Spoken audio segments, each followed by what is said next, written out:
Hello everyone, this is Bushra Khan. Welcome to RNN podcast. नाज़रीन, police मुकाबले तेजी से बढ़ते चले जा रहे हैं। सीसीडी जो है बहुत बेहतरीन काम कर रही है, लेकिन मैं जानना चाहूंगी कि वो कौन से ग्रुप्स हैं, वो कौन से लोग हैं, वो कौन से गैंगस्टर्स हैं जिन्होंने माफिया तक मांगना शुरू कर दी है। लेकिन मूविंग ऑन, कल ही आपके साथ एक क्रिमिनल सीरीज हमने शेयर की थी कि 14 साल बच्चा जो कि अंडर 18 है, लाइसेंस के बगैर गाड़ी चलाता है, बहुत से लोगों को जख्मी भी करता है और एक शख्स की जान भी चली जाती है। आखिर इस बच्चे के पास गाड़ी की चाबियां कैसे आई, ये जानना चाहूंगी और ये हम आपके साथ भी शेयर करेंगे। लेकिन इसके साथ साथ पालतू शेर के बाद पालतू कुत्ते ने भी मासूम बच्चों को काटा है। आखिर ये क्या माजरा है, चलिए आइए जानते हैं। मेरे साथ मौजूद है senior crime analyst mister Naseem Qureshi. अस्सलाम वालेकुम। वालेकुम अस्सलाम। कैसे हैं सर आप? अल्लाह का शुक्र। सर ये बताइए, पुलिस मुकाबले तेजी से बढ़ते जा रहे हैं, सीसीडी की परफॉर्मेंस भी बेहतरीन है, लेकिन एफआईआर को जब देखा जाए तो एफआईआर में ये लिखा हुआ है कि साथियों की गोलियों से मारे जाते हैं। ये क्या माजरा है? देखो पहले मैंने आपको ये बात की थी, अब ये क्वेश्चन दोबारा आपने किया है। जी सर, बेसिकली नाजरीन की डिमांड है, वो पूछना चाहते हैं कि बढ़ते हुए तेजी से पुलिस मुकाबले ठीक है, जस्टिफाइंग है टू सम एक्सटेंट कि अगर आप वाकई क्रिमिनल्स को टारगेट करके क्राइम खत्म करें, क्राइम कंट्रोल करें, लेकिन एफआईआर के मुताबिक साथियों की गोली से क्यों मारे जा रहे हैं? फिर सीसीडी अपना जो वो हम कह सकते हैं प्राइड ऑफ ऑनर खुद क्यों नहीं ऑन करी? अच्छा, अब ये वो लोग मारे जाते हैं साथियों की गोलियों से, ये मैं आपको ज़रा इसकी वजाहत कर दूं। ये आपने अभी खुद ही बताया, ये जो अरेस्ट लोग हैं, गिरफ्तार हैं और जो ख़तरनाक हैं, जिनके बारे में उनके पास रिकॉर्ड मौजूद है कि 5 डकैतियाँ, 2 डकैतियाँ, दौरान डकैती मर्डर, दौरान डकैती ज़्यादती, मतलब इस तरह के हॉरिबल किस्म के दरिंदगी वाले केसेस हैं इन लोगों के ऊपर।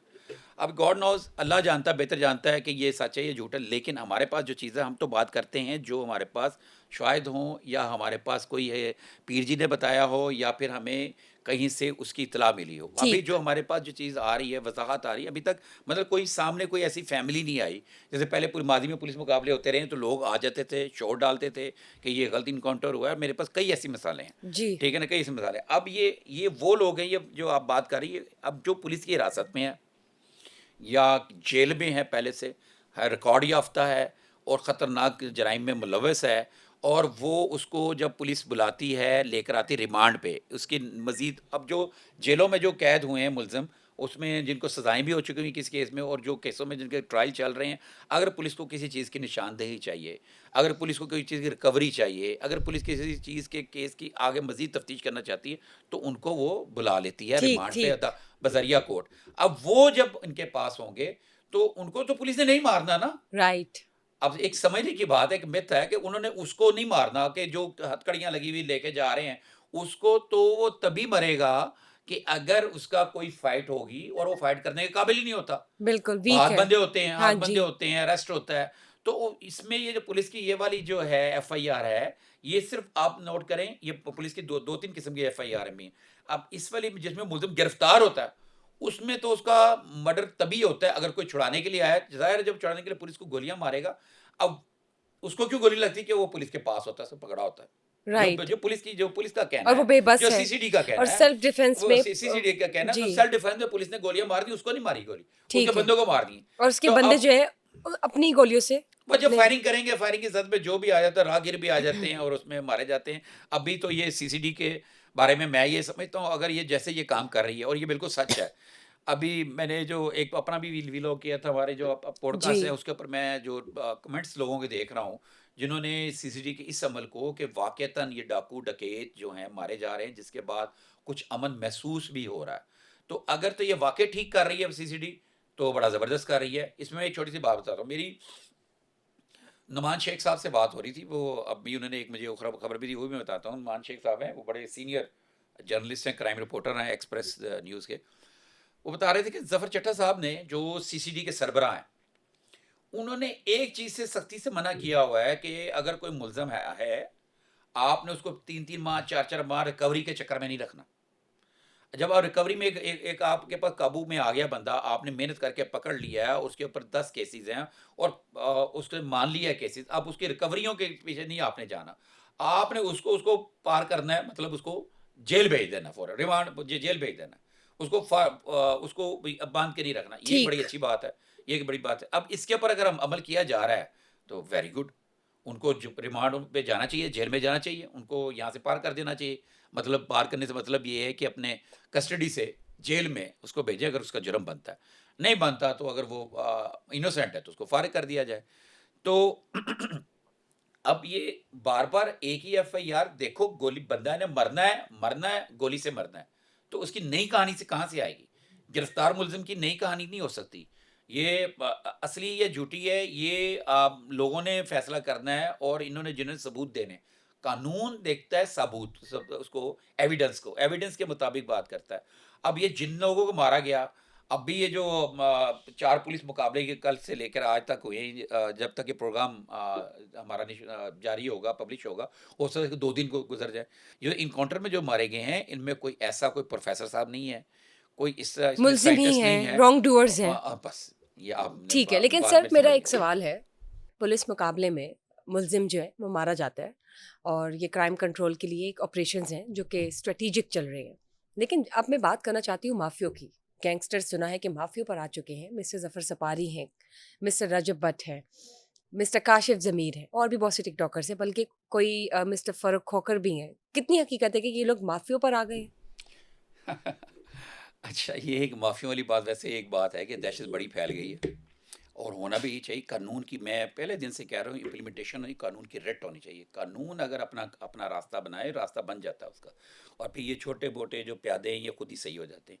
अभी मैं, आपने ज़फ़र सुपारी का नाम लिया है। ज़फ़र सुपारी एक, जो मैंने देखा है, एक वो बंदा जो है, उसकी वीडियोस देखें, बड़ी उसका जैसे एंग्री मैन, एक जैसे रैम्बो होता था ना, वो खामोश तबीयत का, इस टाइप का बंदा। मैंने इसको कोई, मेरी समझ में क्राइम है, लेकिन ये जो जिसकी बात करें माफी वाली वीडियो चल रही है, ये पुरानी वीडियो, ये पुरानी ये वीडियोज़ चल पुरानी, रही हैं। ये वाली पुरानी वीडियो है। ठीक है, ये कोई रीसेंट नहीं आई? जब मैं बता रहा हूँ मैं आपको, ज़फ़र सुपारी वाली ये पुरानी वीडियो है। ये एहसन यूनुस साहब थे जब पिंडी इस्लामाबाद उस तरफ, तो ये उस वक्त कोई किसी को पकड़ा है, ताजी खोकर या फिर किसी को, ऐसे बंदे को के खिलाफ कोई कार्रवाई हुई थी, उसमें उस वक्त ये वीडियो बनी थी। ये अब की भी सीसीडी की नहीं है, मेरा नहीं ख्याल कि सीसीडी नहीं की है। और बाकी आप जो फ़ारूक खोखर की बात कर रहे हैं, वो भी वहाँ का एक पॉलिटिशियन है, और ये बात ठीक है, टिकटॉकर है, और टिकटॉकर भी है, यूट्यूबर भी है। फिर जो उसकी कंट्रोवर्सी भी चलती रही थी, रजब भट्ट वगैरह को भी इसने ऑनलाइन तड़ियाँ-छड़ियाँ लगाई, राइट। और क्या कहते हैं, डक्की भाई वगैरह को भी। लेकिन मेरा नहीं ख्याल कि वो क्रिमिनल है, क्योंकि मैं अली हमज़ा था, हमारा एक जर्नलिस्ट हैं, उनका मैं देख रहा था, उनके साथ कोई वीलॉग था या प्रोग्राम था, पॉडकास्ट था, इंटरव्यू था, उसमें वो कह रहा था मेरे पे कौन से मुकदमे दर्ज हैं। तो लेट्स सी। अभी ये नहीं, ये तो मैं बता दूं, उसकी कोई माफ़ी नहीं है। जो फ़ारूक कोकर है, उसने कोई माफ़ी नहीं मांगी। आगे का मुझे नहीं पता, उसने कोई माफ़ी नहीं मांगी, और वैसे भी वो एक कारोबारी आदमी है। और दूसरा जो ज़फ़र सफारी अली, पुरानी है। और आप आ जाए काशिफ़ ज़मीर। काशिफ़ जी। ज़मीर साहब इस वक्त जेल में हैं, उन्होंने माफ़ी मांगी है, और इसके ऊपर भी थोड़ी सी कंट्रोवर्सी से चल रही है। मेरी उसी नुमान शेख साहब से बातचीत हो रही थी कि उस पर ना थोड़ा सा ना, ये जो दूसरी पुलिस है, जिसे पंजाब पुलिस कहते हैं, ये सीसीडी एक डिपार्टमेंट पंजाब पुलिस में से निकाल के बनाया गया। जो पहले सीआईए होता था, फिर ऑर्गेनाइज क्राइम यूनिट था, अब ये सीसीडी बनाया गया, जो हीनियस क्राइम को ऐसे पकड़ेगा, जिसकी वजह से दहशत भी फैली हुई है। माफिया का मैं आगे चल के थोड़ा सा बताता हूँ। जी, प्लीज़। मैं आगे बताता हूँ। तो ये जो जैसे का अभी काशिफ ज़मीर है, ये मतलब डाला कल्चर, ये लाहौर पुलिस कर रही थी। जो फैसल कामरान साहब है, डीआईजी लाहौर, ये इसको डाला कल्चर वगैरह का, इसको पहले भी पकड़ा था। काशिफ ज़मीर को इन्होंने ही पकड़ा था। काशिफ ज़मीर लाहौर पुलिस ने, जब इसने एक पुलिस वाले के थाल में पैसे लेकर प्रोटोकॉल कर रहा था, अपना दिखा रहा था। अब जितनी भी असले के ख़िलाफ़, और ये दूसरी कंपेन है, ये पुलिस का रही। अब इसमें थोड़ा सा क्लैश आ रहा है, सीसीडी ने क्या करना है और इन्होंने क्या करना है यहाँ पर आके, कि जो काम लाहौर पुलिस के, पिंडी पुलिस के, फैसलाबाद पुलिस के, गुजरांवाला पुलिस के, मुल्तान पुलिस के, बावलपुर पुलिस के, बावल नगर पुलिस के, चीचावतनी पुलिस के, काड़ा पुलिस के, कसूर पुलिस के जो काम है, वो सीसीडी क्यों ले रही है अपने पास? जी। ठीक है ना, वो क्यों ले रही, जबकि सीसीडी को उसके अपना एरिया, अपना उसका साइड दे दीजिएगा, उसके थाने दे दिएंगे। ये एक अलग सी एक बहस चल रही है। लेकिन इसमें मैं आपको बता दूं, वो काशिफ ज़मीर जैसे लोग और भी लोग हैं, जैसे अभी मैं शेरों की बात हो रही थी, शेरों की, तो वो भी है, ये डाला कल्चर जैसा ही है, इसको भी ख़त्म करना चाहिए। लोग शेरों को रख के अपने पास अपनी दहशत फैलाते हैं, लोगों के ऊपर रौब डालते हैं। तो मेरा ख्याल है इसके हवाले से भी कुछ बातचीत हो रही है पूरे पाकिस्तान में कह रहा हूँ, सॉरी, ये पंजाब की भी बात कर रहा हूँ। पंजाब के अंदर शेर पालने पे पाबंदी है, शेरों को रखने पे पाबंदी है, और बहुत सारे शेर उन्होंने ज़ब्त भी किए हैं और आगे भी क्रैकडाउन जारी है। और कहीं राइट। पे मैंने सुना था, कोई बात कर रहा था कि ये शेरों के हवाले से सीसीडी को टास्क दिया जाए कि शेर बरामद करे। जी। तो आगे देखें, लेट्स सी सर, क्या शेरों क्या के हवाले क्या से मैं आपसे एक स्टोरी जानूँगी आगे, लेकिन इससे पहले अच्छा, अब आगे आपका सवाल जी, था रजब भट्ट। जी, अच्छा, प्लीज़। अब रजब भट्ट को भी सीसीडी ने नहीं कुछ कहा।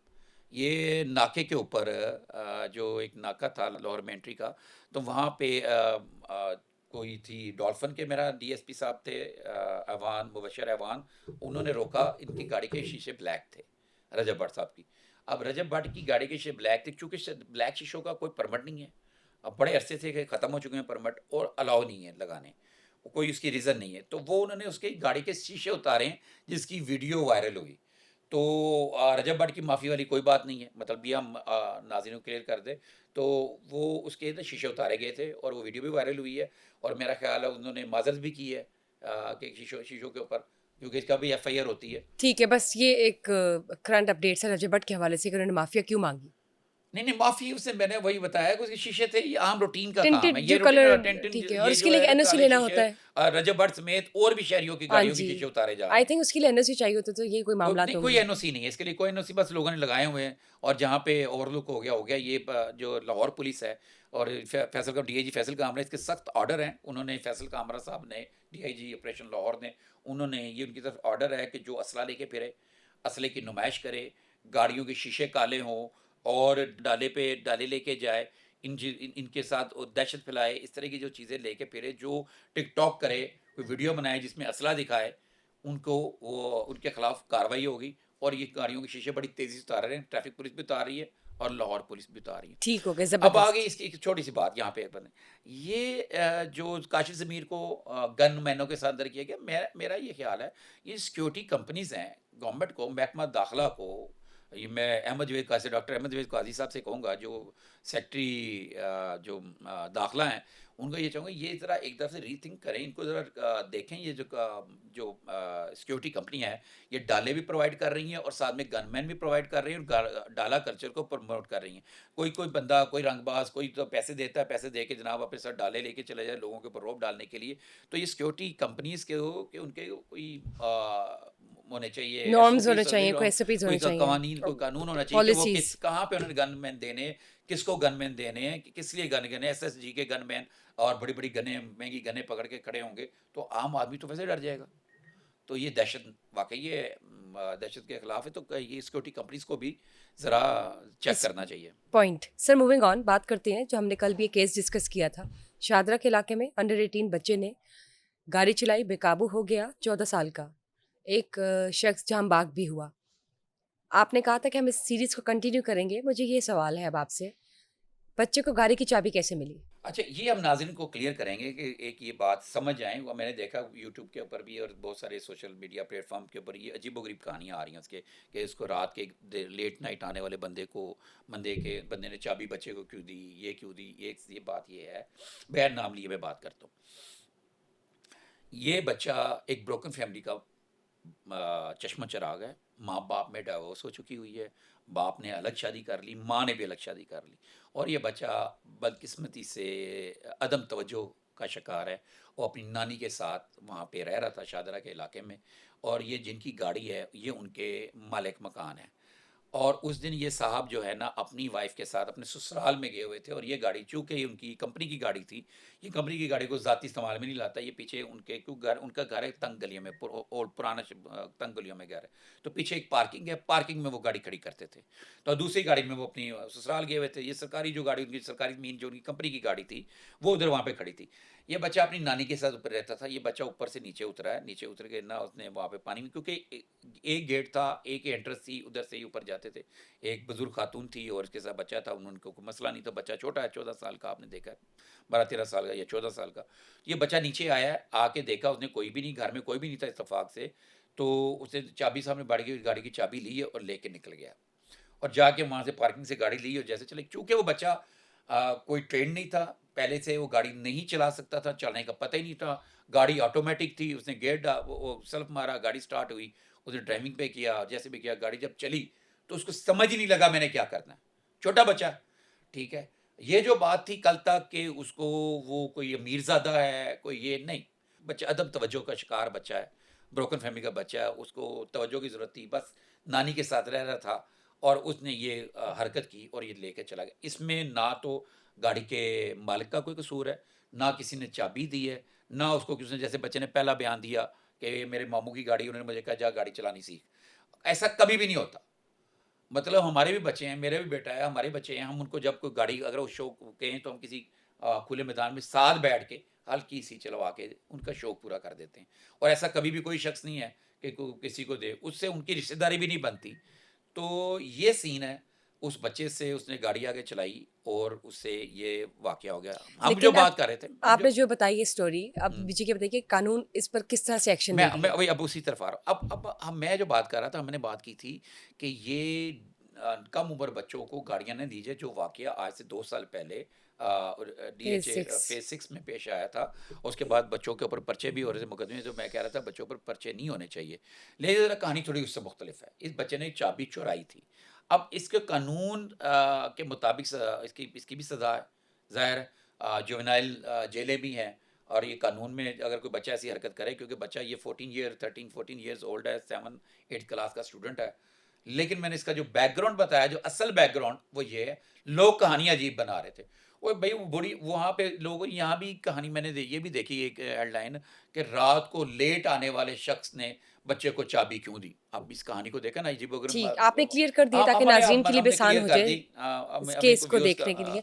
कर दी। इस केस को ओवरव्यू करने के लिए नाज़रीन को भी आसानी हो जाए जो आपने बताया बस है। मैं ये है कि जनाब, ये जो बच्चे बिना माँ बाप के होते हैं, तो उनके साथ ये इस तरह के मसाइल पैदा होते हैं कि वो खुद से कुछ करना चाह रहे होते हैं। उस बच्चे ने कहा चाबी ली और लेके चला गया।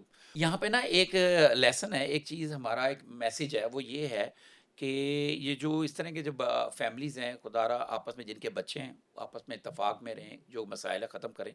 जब ऐसी बच्चे सामने आते हैं, मतलब बाप ने अलहदा शादी कर ली, माँ ने अलहदा शादी कर ली, नानी मजबूर है, उसने उसको बच्चे को पाले, तो ऐसे बच्चे अदब तवज्जो का शिकार हैं और ऐसे बच्चों को तवज्जो की ज़रूरत होती है। मतलब उस बच्चे ने क्या किया कि उसको कुछ करना चाह रहे होते, तेज़ करना चाह रहे होते हैं बच्चे जो होते हैं, जब ऊपर ज़ाहिर गाइडलाइन नहीं है, क्यूरियोसिटी होगी। क्यूरियोसिटी होती है। वीडियो गेम्स हैं, वीडियो गेम्स में जैसे वो वीडियो गेम में जो एकदम बहुत सारी वीडियो गेम में मैं देखता हूँ, प्ले स्टेशन बच्चे खेल रहे होते हैं, वो बच्चा एकदम उतरा, उसने वो उतरा, उसने जनाब ट्रक चलाने लग पड़ा, टैंक चलाने लग पड़ा, साथ ही गाड़ी चलाने लगा, बाइक चलाने लगा, इवन के एरोप्लेन आया, जहाज़ आया, जहाज़ उड़ा रहा है वो। तो वो उसी वीडियो गेम के चक्कर में, मेरा ख्याल है वो बच्चे ने वो उसी उसी ज़ूम में वो चाबी ली और गाड़ी स्टार्ट की, उसे संभल ही नहीं सकी। लेकिन sir case to case vary करते हैं ना। ये इस आपने केस बात में की कि इस तरह बिना के सैकड़ों केस हैं, ये एक इसकी तो ब्रोकन वीडियो फैमिली का आपने सीसीटीवी कहा, सीसीटीवी वीडियो आ गई, मैं वही बात, सीसीटीवी वीडियो आ गई या फिर वीडियो आ गई और इसका शोर पड़ गया। लेकिन ये एक ब्रोकन फैमिली का तो चलिए एक रेयर केस हो गया ना, लेकिन अदरवाइज आप देखें ना, जिस तरह की अगर कोई हाँ, ऐसे वाकयात हो तो वो बिना माँ नहीं, बाप के नहीं, माँ बाप वाले बच्चे भी माँ होते बाप हैं। वाले बच्चे कर, इसी पे हाँ हमने जी। बात की थी कि हम इसको शुरू करेंगे। अब राइट आगे इसकी हमारी राइट। कहानी इसके केस हमारे टू सामने केस आ वेरी गई। करता है। हाँ, एनीवेज, बिल्कुल। लेट्स सी कानून इस पर मजीद क्या अपडेट्स देती है और हम मजीद आगे शेयर करेंगे। सर मूविंग ऑन, पालतू शेर की जो कहानी थी, जो हटाउन का जो वाकया, अब उसके बाद एक पालतू कुत्ते ने मासूम बच्चों को काटा है, वो क्या है माजरा, प्लीज बताइए। अच्छा, ये इशरा के इलाके में वाक़या पेश आया है। ज़ेब खान साहब हैं एक, वो जो उनका मोबाइल का काम करते हैं बरकर मार्केट में, शाहजमाल में उनका घर है। उनका ये कहना है कि उनका 4 साला बच्चा, छोटा-सा 4 साला बच्चा, सामने एक छोटा जनरल स्टोर है कोई, उससे घर के सामने कोई कहीं पे, तो वहाँ से वो चीज़ी लेने, बस चीज़ लेने के जाते हैं ना, बच्चे पैसे लेते हैं और चीज़ी लेने के जाते हैं, वो टॉफ़ी वगैरह कोई, वो इस तरह की कोई चीज़ लेने के लिए गया है। तो वहाँ पे ना कोई उनके मोहल्ले का इल्ज़ाम लगाया उन्होंने कि अनवर भैया नामी एक शख्स के ऊपर इल्ज़ाम लगाया, उन साहब ने, ज़ेब साहब उनके मोहल्लेदार है, कि उसने कहा उन्होंने उसने ना पालतू कुत्ते पाले हुए हैं, कई तगड़े किस्म के कुत्ते हैं ना, कुत्ते पाले हुए हैं। तो उसका बेटा वो जा रहा था, उसे गिरा, तो वो कुत्ता उसको उसके ऊपर झपट पड़ा, उसने जो जोड़ दिया उसको, बच्चे को ना कुत्ते ने चीर फाड़ करने की कोशिश की, उनका ये था, बच्चे को नोचा उसने। तो ये उसने कहा जी इसके खिलाफ कार्रवाई की जाए। जबकि मैं इसके बताता हूँ। अच्छा, कुत्ता पालतू था और फिर भी उसने एक स्ट्रेंजर पर इस तरह से हमला ये कर उनका दिया। इल्ज़ाम है, कुत्ता पालतू था। जबकि मेरी वही नुमान शेख साहब से बात हो रही थी, जो एक्सप्रेस के सीनियर क्राइम जर्नलिस्ट हैं। तो उनकी ना उससे बात हुई थी, जो तफ्तीशी बूटा नामी कोई तफ्तीशी है एएसआई, उसका ये कहना था कि जनाब अनवर जो भैया साहब हैं, वो कुत्ते को लेके जा रहे थे, साथ में 2 आवारा कुत्ते थे, वो पड़े थे। उनका ये ख्याल है कि पुलिस का ये ख्याल है, और ये ज़ेब का भी ये कहना है, ज़ेब खान का कहना है, जो पुलिस जो है ना मुलज़िम को बचाना चाह रही है। अब लेट्स सी इसमें देखें कानून के मुताबिक क्या कार्रवाई होती, लेकिन यहाँ पे एक मैं बात बताना चाहूँगा, ये अनवर भैया साहब का कुत्ता है, अगर इनके कुत्ते ने इनकी गफलत की वजह से बच्चे को काटा है, तो ये सज़ा के मुस्तहिक हैं, इनको सज़ा मिलनी चाहिए। भाई आपने अगर कोई जानवर पाला हुआ है, तो उसको आप उसको देखें कि वो अग्रेसिव है या नहीं है, अगर अग्रेसिव तो उसको बाहर ओपन ना खुला छोड़ें, नहीं तो ये जो हमारी ज़िला इंतज़ामिया है, डीसी साहब, डीसी लाहौर जो शहरियों के हैं, साथ ज्यादती है। डीसी लाहौर हैं, और जो सीओ मेट्रोपॉलिटन का चीफ ऑफिसर मेट्रोपॉलिटन है, उनको ये चाहिए कि आवारा कुत्तों के बारे में कुछ सोचें। जो आवारा कुत्ते अब लोगों को क्या कहते हैं, काट रहे हैं, नोच रहे हैं, और जिससे रेबिस फैलने का ख़तरा है, और रेबिस एक ऐसी बीमारी है, इसके ऊपर बुशरा याद कराना, हमने इसके ऊपर बात करनी है, और इसके ऊपर बड़ी लंबी बात होगी, रेबिस है क्या और कैसे होती है, ये आवारा कुत्तों से कैसे होती है। अब इस बच्चे को इस कुत्ते के काटने के बाद काफ़ी सारे इंजेक्शन लगे, इसकी मुझे पता चला है, इन्फॉर्मेशन मिली है, मुझे खबर मिली है कि उसकी वैक्सीनेशन अभी थोड़ी देर पहले ही, उस बच्चे की ना, दोपहर का वाक़या है, लेकिन थोड़ी देर पहले उसकी वैक्सीनेशन कंप्लीट हुई है। तो ये हमारे जो अरबाब इख्तियार हैं, हमारे अदारे हैं, ये आवारा कुत्तों का कुछ बंदोबस्त करें। तो ये शेर पालने तो हमने पहले कह दिया, ये बिल्कुल नहीं पालने, शेर पालतू जानवर नहीं है, तो पहले तो बात ये क्लियर करें, मैंने पहले सर भी वो तो कहा, जंगल का वो एक, दरिंदा है, एक जानवर है, राइट। जानवर है। थैंक यू सर, बिल्कुल ठीक बात की आपने। जानवरों के साथ कुछ हद तक दोस्ती की जा सकती है, इतनी भी नहीं। Anyways, thank you for today's updates.